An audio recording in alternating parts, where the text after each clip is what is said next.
네, 글로벌 이슈에서 투자 아이디어를 찾는 마켓 트렌드 시간 김종효 연구위원과 함께합니다. 안녕하세요. 네, 안녕하십니까? 네, 오늘 저희와 함께하는 첫 시간인데 어떤 이야기 준비해 주셨나요? 네, 아무래도 오늘은 부채 한도 협상, 네. 전반적으로 이제 미국 경제에 영향을 줄 수 있는 정치적인 이슈에 대해서 살펴보고자 하는데요. 중요한 것은 이것이 과연 우리 시장에 어떤 영향을 줄 것인지도 분석을 해봐야 될 것 같습니다. 네, 정말 극단적인 셧다운 위기 정말 코앞까지 네. 다가온 상황입니다. 현재 미 정치권 상황이 어떻게 돌아가고 있는지 시청자 여러분들도 궁금해하실 것 같고요. 우선 좀 예산안 처리부터 꼼꼼하게 짚어주시죠. 네, 먼저 9월과 10월이 왜 다른지부터 살펴봐야 되는데요. 9월과 10월이 가장 다른 점은 10월 달에 정부가 써야 되는 돈이 많습니다. 네. 상대적으로 연금이 나가야 될 것도 굉장히 많고요. 그리고 현재 구간에서는 미국채 만기도 10월 달에 비교적 많이 돌아오기 때문에 이런 물량들을 소화해야 되는데 정치적인 이슈로 인해서 부채 한도도 협상이 제대로 안 되고 정부까지 폐쇄된다면 과연 이와 같은 혼란은 누가 막을 것인가에 대한 우려감이 나타나고 있는 것이고요. 자, 그리고 상황 의견이 계속 좀 달라지고 있는 상황이죠. 물론 조금 완화되는 부분도 있습니다만 여전히 이 팽팽한 줄다리기를 보여주고 있어서 이 정부 폐쇄 가능성이 몇 시간 남지 않은 만큼 이와 관련된 이슈를 아마 장 초반에는 우리 시장에서도 주목하지 않을까 판단하고 있습니다. 그런데 이제 분위기는 약간 좋아지긴 했는데요. 공화당에서는 오바마 예산, 특히 오바마 케어 예산을 전액 삭감하는 모습을 보였다가 이번에 상하원을 왔다 갔다 하면서 핑퐁 게임을 하면서 한 가지 바뀐 것은 1년을 연장하자라는 쪽으로. 네. 그래서 오바마 케어를 완전히 없애는 것이 아니라 지금 현재 상황이 안 좋으니까 1년 정도로 연장하자라는 쪽으로 살짝 바꿨죠. 그런데 이제 민주당이나 오바마 쪽에서는 이것을 또 받지 않았기 때문에 현재 줄다리기가 좀 이어지고 있는 국면이다라고 봐야 될 것 같습니다. 자, 그렇다면 과거 사례를 통해서 실제로 정부 폐쇄가 금융시장에 어떤 영향을 주었는지부터 살펴보도록 하겠는데요. 준비된 그림을 보시면 빌 클린턴 시기에 두 번의 정부 폐쇄가 있었는데 이때 모두 금융시장은 영향을 받지 않았습니다.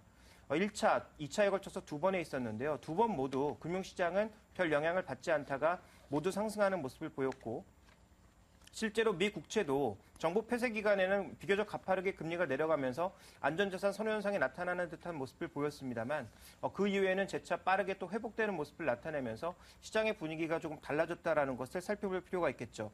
다만 우리가 주의해야 되는 것은 이 구간의 경제 상황과 지금의 경제 상황은 완전히 다르다라는 것을 조금 참고를 해봐야 될 것 같고요. 또 하나는 이제 오바마 케어와 관련된 문제인데요. 오바마 케어의 문제점은 무엇이냐면 최근에 이제 고용을 보시면 비정규직 증가율이 늘고 있습니다.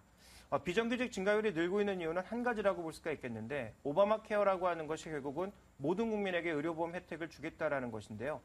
기업이 정규직으로 사람을 뽑으면 그 정규직에 대해서 모든 의료보험을 제공을 해야 되죠. 그런 측면에서 지금 미국 기업들은 그 부담을 지기 싫어서 비정규직 비중을 늘려나가고 있는 상황입니다. 그러다 보니까 실제적으로 오바마 케어 때문에 고용의 질이 안 좋아진 것이 아닌가라는 그런 분석도 올라오고 있는 상황이고요. 그러다 보니까 오바마 케어의 지지율이 올해 1월 달에는 비교적 높은 지지율을 보였다가 현재 40% 초반까지 빠지는 모습을 보여주고 있습니다. 그러니까 이것은 또 오바마에게도 부담이 될 수 있는 상황이죠. 최근에 뉴스의 뉘앙스를 보면 전반적으로 지금 공화당이 잘못하고 있는 거다라는 그런 시각도 나타나고 있습니다만 오바마 케어 때문에 만약에 협상이 되지 않는다면 이에 대해서 지금 혜택을 받는 사람들이 그렇게 많지 않기 때문에 이에 대한 지지도도 낮아지고 있다는 것을 우리가 좀 종합적으로 살펴볼 필요가 있을 것 같고요. 자, 그 다음에 이제 우리가 살펴봐야 될 것은 과연 미국 정부가 언제쯤 디폴트에 들어갈 것인가에 대한 분석도 필요한데 미국의 연구기관에 의한 자료에 의하면 10월 중순부터 11월 5일까지 이 구간 안에 디폴트에 빠질 가능성이 굉장히 높기 때문에 이 앞전에 해결이 돼야 된다라는 그런 얘기를 지속적으로 하고 있는데 현재 지금 부채 한도 협상과 함께 미국 연방정부 예산이 묶여가고 있는 상황이어서 이 그 합의가 과연 중순 이전까지 나타날 수 있을지를 조금 확인을 해봐야 되지 않을까라고 판단하고 있고요. 또 하나의 정치적인 이슈는 뭐냐면 이 인물을 앞으로 좀 주목해봐야 될 것 같습니다. 지난 이 상원의 표결에서 21시간의 연설을 통해서 필리버스터를 이제 했던 사람이 바로 테드 크루즈 상원의원인데요. 지금까지 공화당에서의 오바마와 협상의 핵심은 누가 잡고 있었냐면 베이너 하원 의장이 잡고 있었죠. 근데 이분은 약간 중도적인 성향입니다.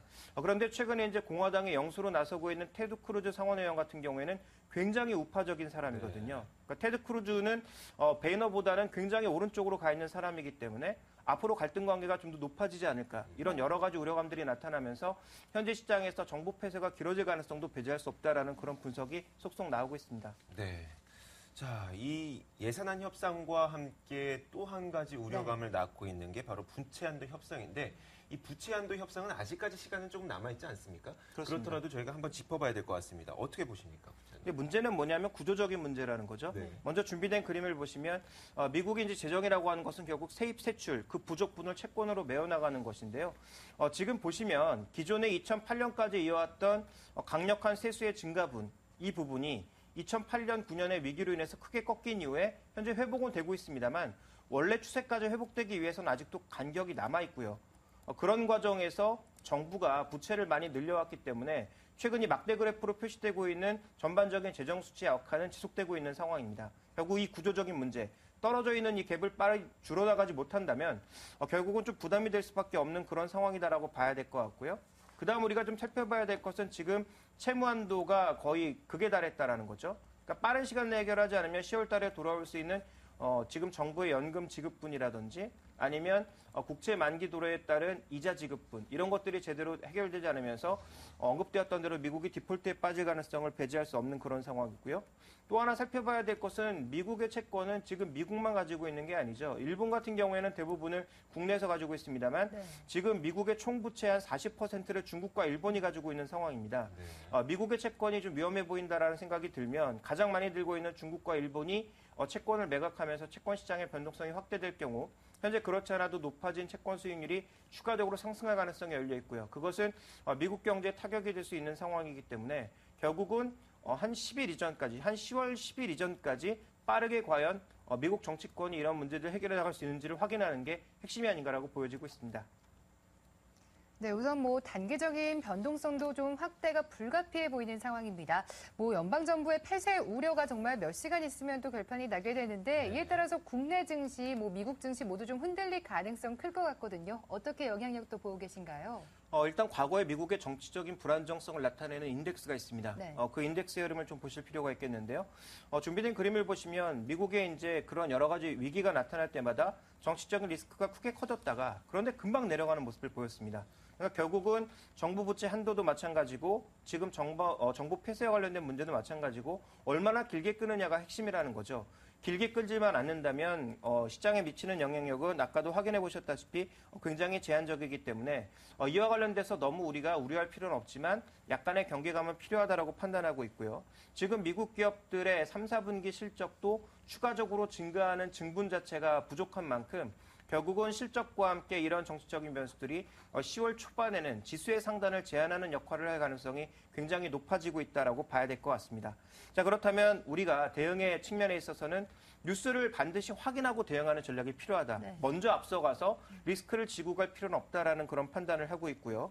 과거의 학습 효과에 의한다면 기간만 길지 않다면 영향은 제한적이기 때문에 조정 시의 매수 관점에 대응이 필요하고 현재 우리 시장은 분명히 외국인들이 끌고 나가고 있습니다. 매수의 주체도 외국인이고요. 시장의 종목을 끌고 나가고 있는 것도 외국인들이기 때문에 이런 부채한도 협상과 연관이 있겠지만 외국인들의 시각이 전반적으로 좀 부정적으로 나타난다면 그때의 시장 대응은 조금 조심스럽게 가는 것이 좋지 않겠는가. 그래서 이런 뉴스 확인과 함께 외국인들의 매매 동향을 확인하면서 당분간 지수의 상단은 조금 제약될 것이다라고 보시는 것이 전략의 핵심일 것 같습니다. 네, 이번 사안에 대해서는 이 연방 정부 폐쇄 기간이 얼마만큼 될 것인가가 이제 아무래도 관건이 될 것 같습니다. 자, 그래도 과거에도 그랬듯이 미국이 치킨 게임이라든지 이런 걸 네. 아주 절벽에 떨어질 만큼 길게 끌진 않았기 때문에 너무 우려는 크게 하진 않아도 될 것 같네요. 자, 김종효 연구위원과 함께했습니다. 고맙습니다. 말씀 고맙습니다.